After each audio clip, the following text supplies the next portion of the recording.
আপনি একটা তেলা পোকাকে ভয় পান, তেলা পোকা। একটা ছোট্ট ইঁদুর আপনার গায়ের উপর রাত্রে হেঁটে গেলে ঘুমের ভিতরে আপনার হার্ট অ্যাটাক হওয়ার অবস্থা হয়ে যায়। একটা ছোট্ট বিষ ছাড়া সাপ আপনার মশারির ভিতরে ঢুকে গেলে রাত্রে আপনার আর ঘুম হবে না ভয়। সেখানে আপনি ৯৯টা সাপের কথা আছে ওই কবরে। আমি আপনাকে কোন জগতের কথা বলছি?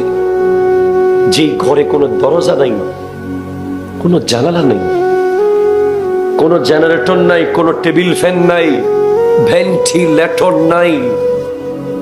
আপনি জানেন ওই ঘরে কি আসে?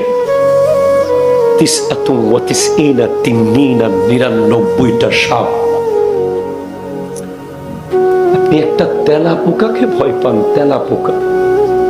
একটা ছোট্ট ইঁদুর আপনার গায়ের উপর রাত্রে হেঁটে গেলে ঘুমের ভিতরে আপনার হার্ট অ্যাটাক হওয়ার অবস্থা হয়ে যায়। একটা ছোট্ট বিষ ছাড়া সাপ আপনার মশারির ভিতরে ঢুকে গেলে রাত্রে আপনার আর ঘুম হবে না ভয়। সেখানে আপনি ৯৯টা সাপের কথা আছে ওই কবরে।